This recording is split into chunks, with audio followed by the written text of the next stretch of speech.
J'invite maintenant M. Salomon, du Collège Salissana de Kikwit, en République démocratique du Congo, à nous aider avec une prière d'ouverture. M. Salomon. Merci de la parole. Prions. Au nom du Père et du Fils et du Saint-Esprit. Amen.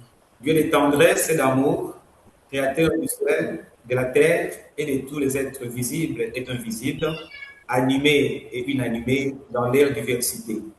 Nous te rendons grâce pour cet espace de rencontre et de compréhension. Alors que nous célébrons la vie de Saint Ignace, ouvre nos cœurs au dialogue. Accorde-nous d'être prêts à accueillir les autres et à nous ouvrir à eux, envie de tisser de liens. Guide nos paroles et nos pensées en ces jours, afin que je reflète ton amour pour toute la création. Amen. Au nom du Père et du Fils et du Saint-Esprit. Amen. Amen. Merci beaucoup, M. Salomon, pour cette magnifique prière. Chers amis, Ignace nous invite non seulement à trouver Dieu, toutes choses, mais aussi à nous ouvrir à l'autre, car on ne peut pas rencontrer Dieu sans rencontrer l'autre. Ignace nous invite donc à accueillir la différence, non avec crainte, mais avec gratitude, car elle est source de richesse. Nous allons passer maintenant à une réflexion principale. Nous sommes donc invités à regarder avec attention cette petite vidéo et alors nos réflexions et nos discussions seront basées sur ce que nous regardons.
Voilà, Monsieur Jean-Pierre, à vous la parole pour les questions directrices.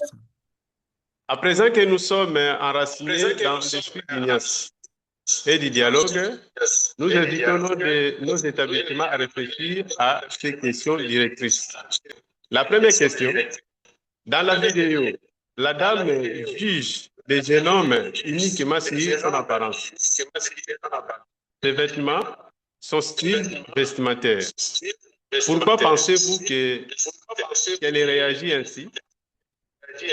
Avez-vous déjà jugé quelqu'un trop vite à la première vue? La deuxième question, à la fin, la dame découvre qu'elle avait tort. Ne peut plus revenir en arrière. Selon vous, et ressentait-elle à ce moment-là? Que pourrait-elle faire différemment si ne se reproduisait? La troisième question, Saint Ignace de Loyola nous invite à trouver Dieu en toute personne, en toute chose, et à ne pas fermer notre cœur à ceux qui sont différents. Dans ce snack attack, le jeune homme a offert la moitié de son dernier discours. Pourquoi ce geste simple est-il une richesse pour la dame? Et vous, qu'avez-vous gagné en rencontrant quelqu'un de différent de vous? Maintenant, chaque école va désigner 2 élèves pour dire ce qu'ils pensent. Mais avant cela, l'enseignant de chaque établissement présente rapidement son école. On commence par le collège Al-Fadjiri de Bukavu, en République démocratique du Congo. C'est encore Maître Pascal Balemba. Je présente déjà le collège Al-Fadjiri. C'est un collège qui a été créé le 7 décembre 1938 sous le nom de Collège Notre-Dame de la Victoire. Et maintenant, à l'époque de la zaïrianisation, elle a changé de nom et est devenu Collège Al-Fadjiri jusqu'aujourd'hui. C'était maintenant en 1962. Alors, c'est une école située en République démocratique du Congo, province du Sud Kivu, dans la ville de Bukavu, dans la commune d'Ibanda exactement. Oui, elle compte actuellement 3 sections. La section maternelle qui compte 385 élèves. Nous avons la section primaire qui compte aujourd'hui 1316 élèves et la section secondaire qui compte également 1194 élèves, qui fait au total 2834 élèves. Merci beaucoup. Je me nomme Ansima Chambanya Cynthia et je vais commencer par répondre à la première question concernant cette vidéo. On nous dit que la dame juge le jeune homme uniquement sur son apparence. Et on me demande pourquoi est-ce que je pense qu'elle réagit ainsi. Je pense que d'une certaine manière, on est tous conditionnés par la société dans laquelle nous avons évolué depuis que nous sommes enfants. Et l'une des choses qui est flagrante, tendance à ce que l'habit fait le moine, a rapidement tendance à donner des étiquettes aux personnes que l'on rencontre. Et c'est comme ça que quand on rencontre des nouvelles personnes ou qu'on présente des gens même à nos familles, à nos parents, ils ont tendance à se faire une idée de ces personnes-là en fonction de l'aspect de ces personnes. Et c'est comme ça que la femme dans la vidéo voit un jeune homme avec un style vestimentaire relativement négligé. Probablement que sa première impression est que ce jeune homme est un délinquant. Et je pense que la raison pour laquelle elle a réagi ainsi, c'est parce que depuis toujours, elle évolue dans une société où elle pense d'office que l'aspect fait la personne. Et est-ce que ça m'est déjà arrivé de juger quelqu'un trop vite à première vue? Oui. Oui, parce que j'ai aussi vécu dans cette société, parce que c'est dans cette société que j'ai évolué et que je me suis souvent dit que la façon dont les personnes se présentent donne un aperçu de leur personnalité. Et pourtant, c'est rarement le cas, comme on l'a vu dans cette vidéo. Euh, je passe directement à la question suivante. On dit que la femme découvre à la fin qu'elle avait tort, mais elle ne peut plus revenir en arrière. Elle est déjà montée dans le train, elle part et c'est probable qu'elle ne revoie jamais ce jeune homme. Et qu'est-ce qu'elle ressent à ce moment-là? Je pense qu'elle ressent de la culpabilité parce que elle a jugé trop vite et elle a mal agi parce que le jugement ne s'est pas arrêté à sa perception dans son esprit. Elle a mal agi envers le jeune homme qui était généreux et respectueux. Et je pense sincèrement que ce sont des regrets qu'elle doit ressentir comme toute personne qui a déjà vécu ce genre de situation. Et la différence, c'est que la prochaine fois, je pense que changera sa façon d'agir. Elle prendra la peine avant d'exprimer un jugement ou de poser une action, réfléchir et de se dire peut-être que cette personne est différente de ce à quoi je m'attends.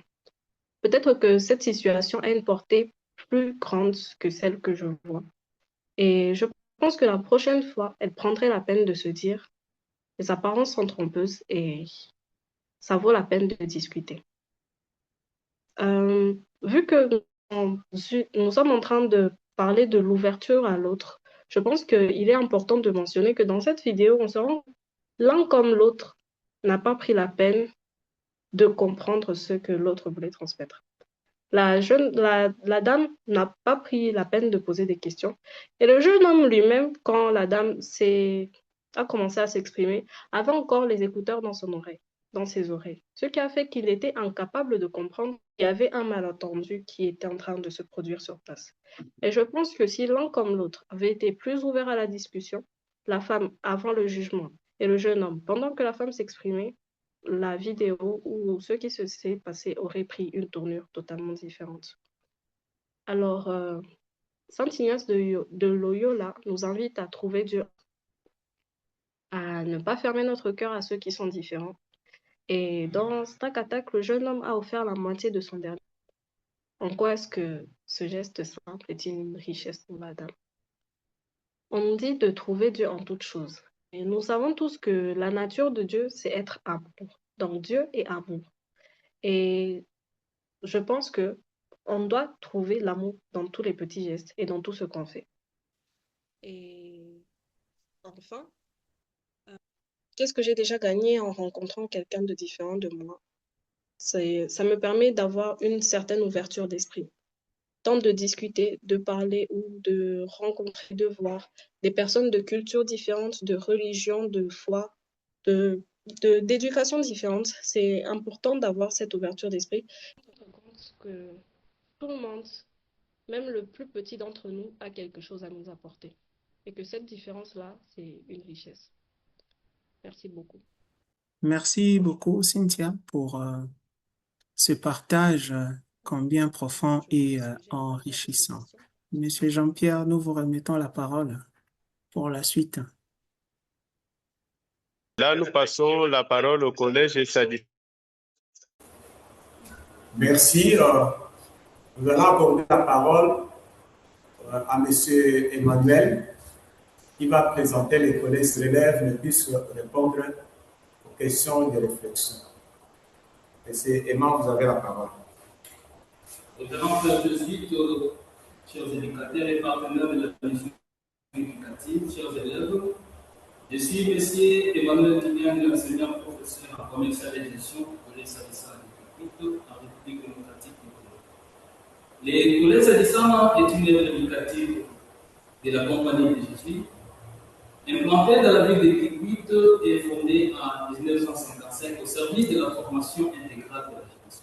Au cours de l'année scolaire 2025-2026, notre établissement a accueilli 1017 élèves répartis en éducation des bases, enrichis par des orientations en options scientifiques ainsi qu'en commercialisation. Les collèges Sadissa que nous présentons aujourd'hui est bien plus qu'une syndicale. Et tu as des communautés éducatives qui, fidèles à la tradition chrétienne, s'engagent à former des hommes et des femmes compétents, conscients, compatissants et engagés pour et avec eux. À présent, je vous invite à écouter la voix de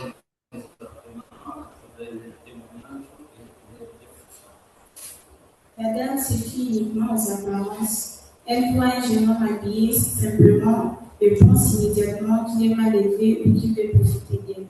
Cela peut venir de la peur, des préjugés, trop vite sans les connaître. Par exemple, on peut penser qu'une personne est mauvaise juste à cause de son habillement ou de son attitude, alors que ce n'est pas vrai. Message universel. Il faut apprendre à regarder avec le cœur, pas seulement avec les yeux. La deuxième réponse. À la fin, la dame ressent seulement de la honte, du regret. Elle comprend qu'elle s'est trompée et qu'elle a mal jugé quelqu'un. Si une situation similaire se reproduit, elle devrait prendre le temps d'observer sans juger, dialoguer avec la personne, rester ouverte et respectueuse. Message universel. Reconnaître ses erreurs et de pas vers la conversion d'hier. Merci. C'est l'élève de l'amour. Le geste du jeune homme est une grande richesse parce qu'il montre la générosité, le partage et l'amour du prochain. Même quand il ne lui restait qu'un seul biscuit, il a accepté de partager. Cela révèle un cœur ouvert et bon. Pour la dame, cette expérience est une richesse parce qu'elle apprend à ne pas juger trop vite, à reconnaître la bonté chez les autres et à chercher son écart. Pour nous, rencontrer quelqu'un de différent est une richesse car cela nous permet d'apprendre, de grandir et de développer la tolérance et l'amour. C'est l'élève Kamanda. Merci au collège Sadissana et à nos brillants élèves pour votre réflexion. Rapidement, nous allons passer à la présentation du collège Brossoumi. Alors, lorsqu'on a créé deux écoles ici à Kinshasa, deux écoles d'église, il y avait le collège actuellement qu'on appelle Boboto et il y avait P12 et le collège Brossoumi actuellement. Alors, pourquoi on a créé le collège Brossoumi en Chine? C'était juste pour permettre aux enfants, des gens qui n'avaient pas assez de moyens, d'obtenir cette éducation jésuite. Parce que vous allez vous souvenir, le collège Boboto, anciennement appelé Albert, était à Bombay, là où il y a les gens qui avaient beaucoup de moyens. Alors on a pensé qu'il faudrait aider aussi des gens qui n'ont pas assez de moyens. Voilà pourquoi on avait créé les collèges ici en Chine. Alors, au fur et à mesure, lorsqu'il y a eu la hiérarchisation, vous avez demandé à toutes les écoles de changer de nom, d'enlever les noms belges et d'acquérir les noms congolais. Et c'est à ce moment-là qu'on a changé le collège P12 et nous sommes devenus Brossoumi. C'est-à-dire qu'on a gardé le même esprit ignatien. Brossoumi qui veut dire liberté, libre. Et on a évolué dans la liberté de penser et d'agir. Alors, du point de vue option, le collège a une option commerciale, il y a une option scientifique, que nous appelons maintenant les sciences, et nous avons également la pédagogie. Dans son ensemble, le collège a 1503 élèves. Bon après-midi à tous d'abord. Je suis Itenela du collège Brossoumi. Bon, essayer de regrouper, contextualiser les questions en un seul bloc alors. Je pense que ça sera mieux comme ça. La question d'abord de porter des jugements ou avoir des préjugés envers nos amis ou certaines personnes du point de vue vestimentaire. Je peux m'aller loin de là. Souvent dans notre société, nous avons même remarqué que nous basons plus sur le social, la tribu, les tribalismes, si on peut en faire allusion aussi.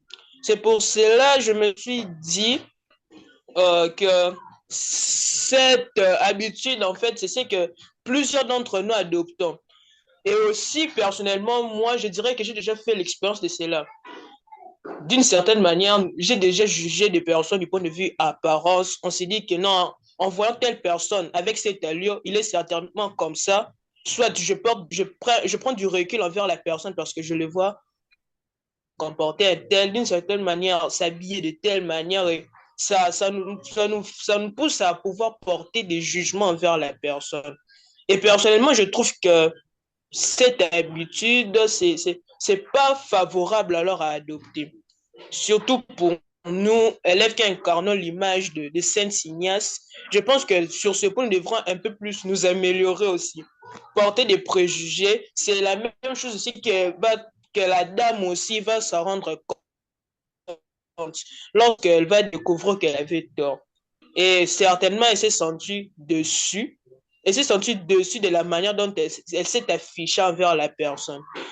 Et aussi, ça pousse, on sait que certainement, elle va essayer de, comment je peux dire, arranger ses habitudes. Ça doit porter fruit, ça doit essayer de corriger notre manière de voir les amis, de voir certaines personnes, pour pouvoir mieux approcher la personne, non seulement par la manière qu'il s'affiche envers nous, mais aussi l'intérieur en fait. C'est avec ce même intérieur même que Jésus, sur la croix, a, comment je peux dire, promis le royaume de cieux à l'autre brigand qui était crucifié avec lui. Il a vu le cœur. Il ne s'est pas juste limité au simple fait qu'il était un bandit. Certainement, en étant bandit, on pense qu'il n'y a rien de bon chez la personne. C'est comme ça, en fait, que le Christ aussi a personne. Il a promis en voyant ce que son cœur faisait ressortir, l'expression de son cœur. C'est comme ça aussi que Saint Ignace aussi nous dit de chercher Dieu en toutes choses. Et en essayant cela aussi, je pense que si nous mettons à suivre, mettons à pouvoir se comporter de la manière, à approcher, pas juger, mais accepter la personne telle qu'elle est, mais l'aborder sans pouvoir porter des préjugés envers la personne. Et ça va nous aider à pouvoir bénéficier des dons, bénéficier de ce qu'il possède de mieux et pouvoir en profiter aussi. Parce que lorsqu'on essaie de s'agrandir, lorsqu'on essaie de développer des liens fraternels, des liens d'amitié avec certaines, permet de grandir en Christ, de grandir intellectuellement, de grandir socialement, et certainement les amitiés qui sont bien bâties nous permettent de pouvoir tirer de bons fruits, avoir des bons profils, avoir de meilleurs comportements en fait. C'est comme ça que je vois la question. Merci beaucoup, Etienne, et merci à tous.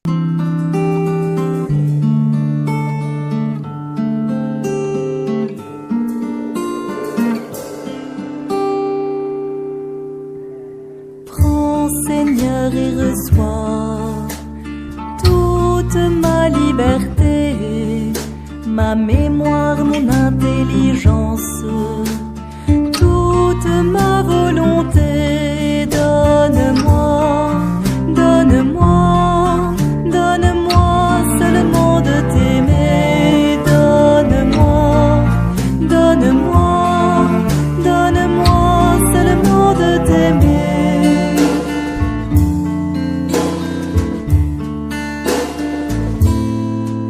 Reçois tout ce que j'ai, tout ce que je possède, c'est toi qui m'as tout donné. À toi, Seigneur, je le rends, et donne-moi, donne-moi, donne-moi seulement de t'aimer. Donne-moi, donne-moi, donne-moi seulement de t'aimer.